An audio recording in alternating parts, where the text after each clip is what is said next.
আসসালামু আলাইকুম। Learn robotics with Arduino in Bangla টিউটোরিয়ালে আপনাদের সকলকে স্বাগতম। আজকে আমরা জানবো আরডিনো উনো বোর্ড পরিচিতি।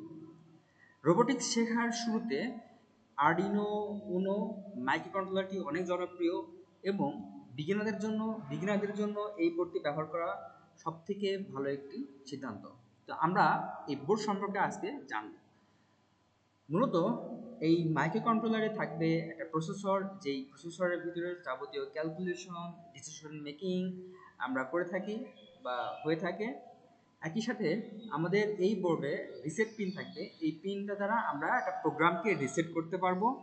আমাদের এই জায়গাটায় একটা জ্যাক থাকবে, পাওয়ার জ্যাক, যে জায়গা দিয়ে আমরা বোর্ডে পাওয়ার সাপ্লাই করতে পারবো এবং কোড আপলোড করার জন্য আমাদের আরও একটি পোর্ট থাকবে।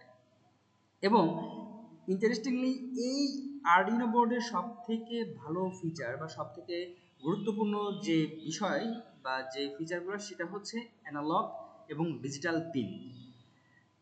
এই পিনগুলো কিছু আছে যেগুলো অ্যানালগ, কিছু আছে ডিজিটাল। তো আরডিনো উনোতে আপনারা লক্ষ্য করবেন 5টি অ্যানালগ পিন রয়েছে, সাথে বেশ কিছু ডিজিটাল পিন রয়েছে, গ্রাউন্ড পিন রয়েছে, সেইখানে আমাদের পাওয়ার পিন থাকবে 5 ভোল্টের এবং 3.3 ভোল্টের। এই জায়গাটায় ভি ইন একটা পিন আছে, যেই জায়গাটা দিয়ে এই পিন দিয়েও আমরা আরডিনো বোর্ডে পাওয়ার দিতে পারবো।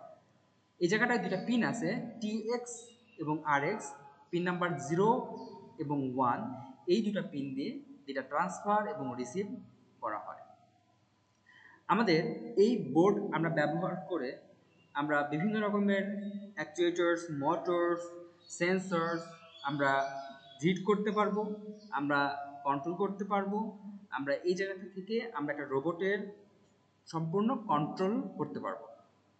তা আমরা পরবর্তী ভিডিওতে আমরা দেখব কিভাবে আমরা এই বোর্ডের ভিতরে আমরা প্রোগ্রামটা আপলোড করব বা আমাদের প্রোগ্রাম কিভাবে কাজ করবে। ধন্যবাদ সবাইকে।